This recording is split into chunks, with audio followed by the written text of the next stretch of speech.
আজকে আমরা বলবো একাদশীর কথা। আগামী 29শে মার্চ রবিবার কামোদা একাদশীর উপবাস।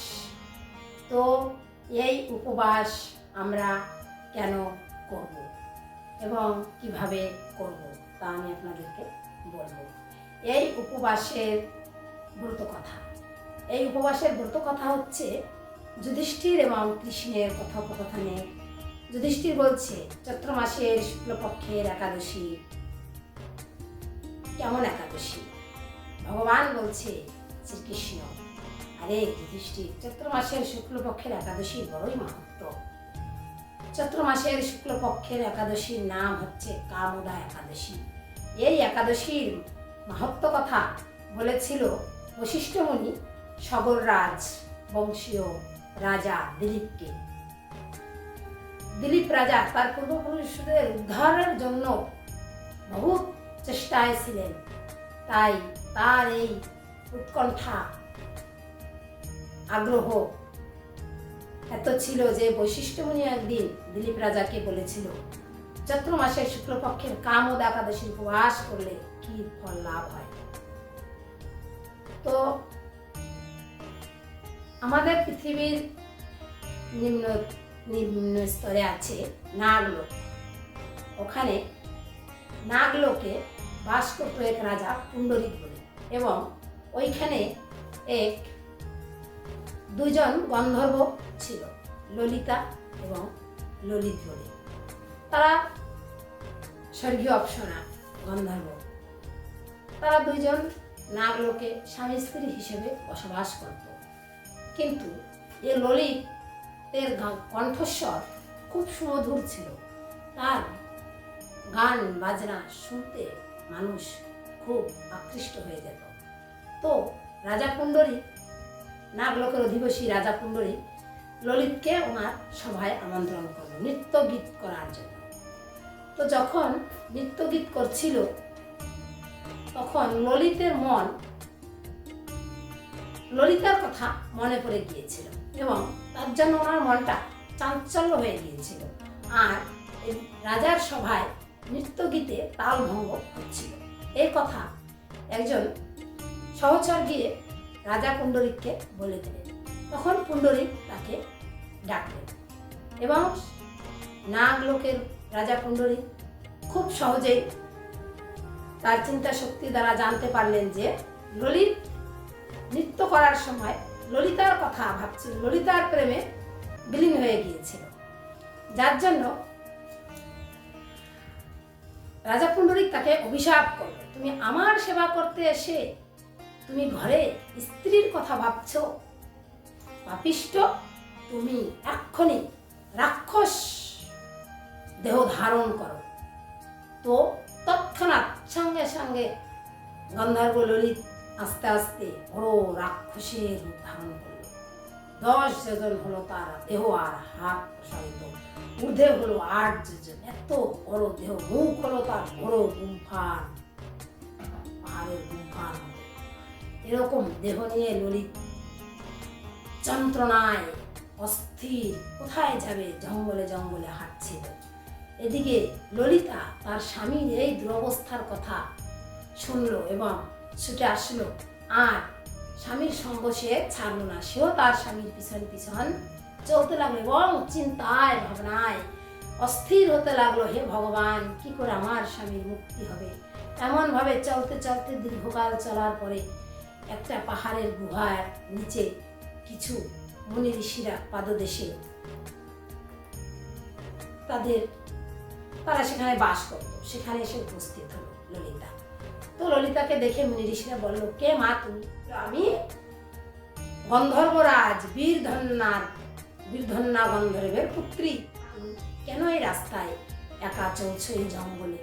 তখন ললিতা তার সমস্ত কথা মুনি ঋষিদের কাছে বলল। সাধু মহাজনদের কাছে নিজের মনের কথা খুলে বললে নিশ্চয়ই সেখান থেকে কোনো আমাদের সমস্যার সমাধান পথ বেরোয়।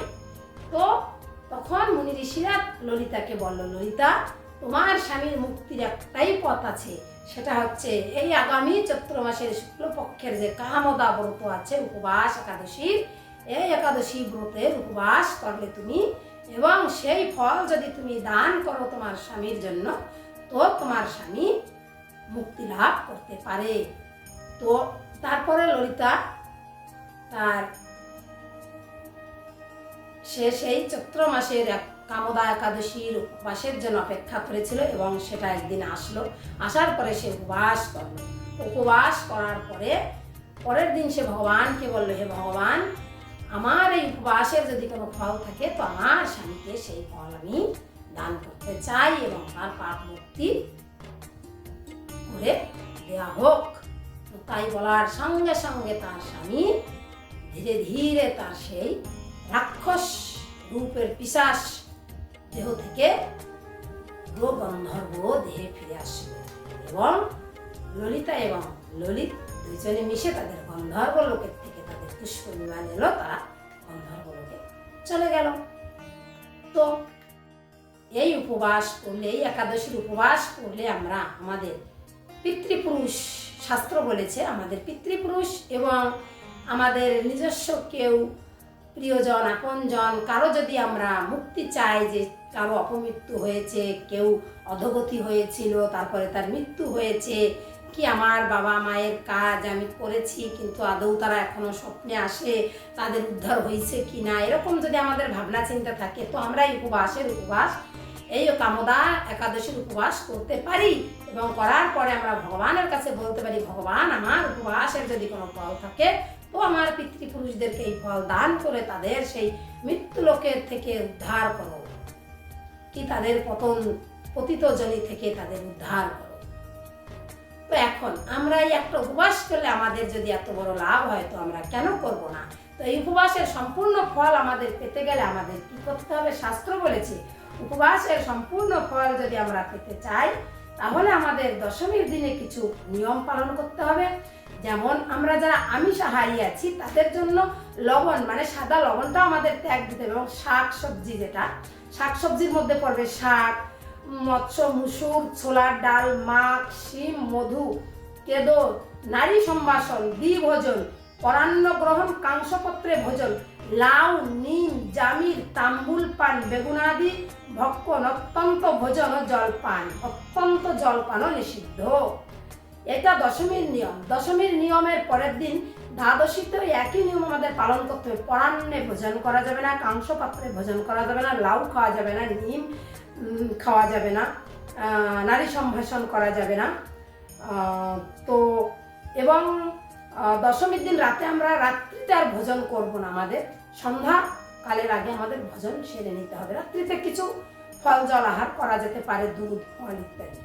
তো তারপরের দিন একাদশীর দিনে আমরা কি করব না? একাদশীর দিনে আমরা করব না হচ্ছে পরনিন্দা, পরচর্চা, জুয়ো খেলা, শয়ন, তাম্বুল চর্বণ, মিথ্যা বাক্য, পাপী সম্ভাষণ, ক্রোধ, এ সমস্ত আমাদের বর্জন করতে হবে এবং সমস্ত দিবস আমাদের শ্রী হরিনামের সঙ্গে আমাদের যুক্ত থাকতে হবে।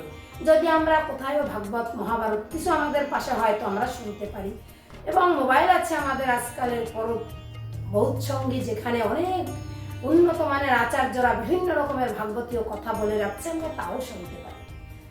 আর এই একাদশী করার জন্য দশমীর দিন রাতে আমাদের পুনরায় দন্ত ধাবন করে আমাদের রাতে শয়ন করতে হবে পবিত্রভাবে এবং সকালবেলায় উঠে 4টা থেকে 5টা কি 5টা থেকে 6টার মধ্যে আমাদের স্নান সেরে ভগবানের কাছে গিয়ে আমাদের একাদশী উপবাস করার জন্য যে আমাদের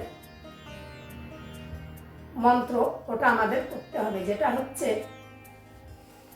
শ্রীহরির মন্দিরে গিয়ে তার চরণে কিছু পুষ্প অর্পণ করে আমাদেরকে বলতে হবে, এতদ গৃহীতং গোবিন্দ ময়া তৎপুরত ব্রতম সিদ্ধিং গচ্ছতু নির্বিঘ্নং তব পাদানুকম্পয়া অতি চঞ্চল চিত্তহং লোভমোহময় নর স্বল্পময়ে তদ ব্রতং কর্তুম কিং তবানুগ্রহ মৃতে।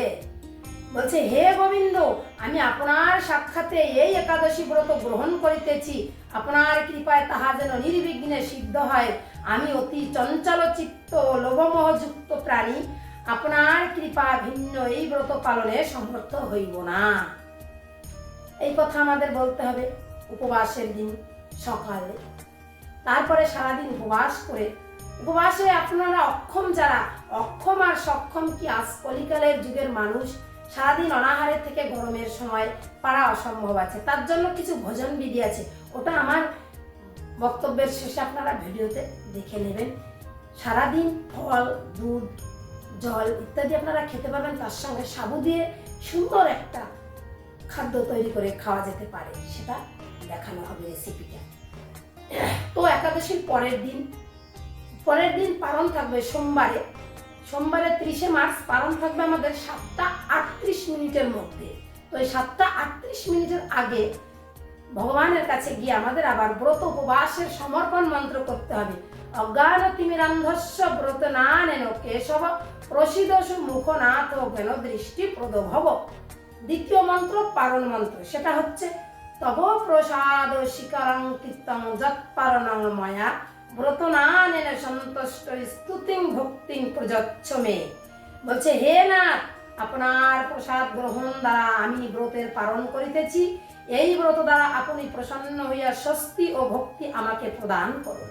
আমরা তো সবাই অন্নভোগ ভগবানকে লাগাই না, তাই যারা আমরা না করি তারা আমরা চিড়ে কলা গুড় দিয়ে ভগবানকে একটু অন্ন জাতীয় খাদ্য ভোগ লাগাবো সকাল 7টার আগে, লাগিয়ে এই মন্ত্র পাঠ করে আমরা সেই প্রসাদ আবার গ্রহণ করব। তো আমাদের একাদশী ফল সম্পূর্ণ আমরা পেতে পারবো, নিয়ম অনুযায়ী করলে আমরা সম্পূর্ণ ফল পেতে পারি। হরে কৃষ্ণ। সাবুর তৈরি খাদ্যটা আপনাদের রেসিপিতে দেওয়া হবে এবং মন্ত্রগুলো তুলে দেওয়া হবে, আপনারা ওটাকে স্কিপ করে ধীরে ধীরে দেখে নেবেন এবং বলে নেবেন। হরে কৃষ্ণ, জয় রাধেশ্যাম, ভালো থাকবেন। হরে কৃষ্ণ। দয়া করে চ্যানেলটিকে সাবস্ক্রাইব করলে মঙ্গলময় ভগবানের আপনাদের বি মঙ্গল হবে। হরে কৃষ্ণ। সাবুদানা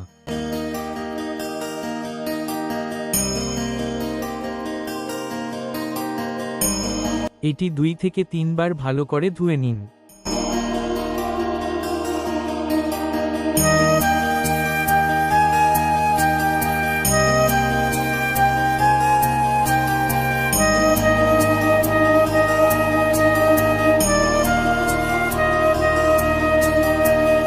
এরপর এটি 1 ঘন্টা জলে ভিজিয়ে রাখুন।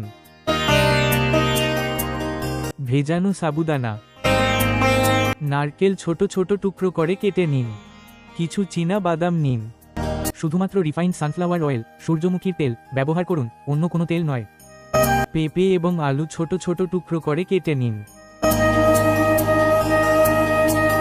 গোটা গরম মশলা। তেল গরম হয়ে এলে তার মধ্যে নারকেলের টুকরো এবং চীনা বাদামগুলো দিয়ে দিন। মাঝারি আঁচে এটি ভেজে নিন। এগুলো হালকা ভাজা শুরু হলে তার মধ্যে কেটে রাখা পেঁপে এবং আলুর টুকরোগুলো দিয়ে দিন। সবকিছু একসাথে ভালো করে মিশিয়ে নিন। এরপর স্বাদমতো নুন, লবণ দিয়ে দিন। নুনটি ভালো করে সব উপকরণের সাথে মিশিয়ে নিন। কয়েকটি কাঁচা লঙ্কা চিড়ে দিয়ে দিন। আবারও সবকিছু ভালো করে মিশিয়ে নিন। এরপর এটি ঢাকা দিয়ে 8 থেকে 10 মিনিটের জন্য রেখে দিন। সাবুদানাগুলো দেখুন, এগুলো ভেজা এবং নরম হওয়া উচিত। এরপর ঢাকনাটি খুলুন এবং সবকিছু খুব ভালো করে মিশিয়ে নিন। পেঁপে এবং আলুর টুকরোগুলো সেদ্ধ হয়েছে কি না দেখে নিন। যদি সেদ্ধ হয়ে যায় তবে সাবুদানাগুলো দিয়ে দিন। ভিডিওতে যেভাবে দেখানো হয়েছে ঠিক সেভাবে সাবুদানাগুলো দিয়ে দিন।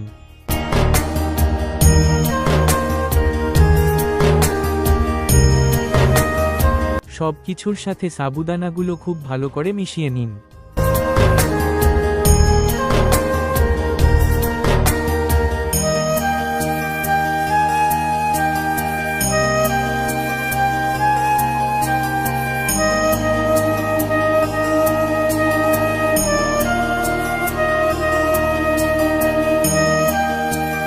এখন আপনার একাদশী ভোগ তৈরি, তবে এটি এখনই গ্রহণ করবেন না।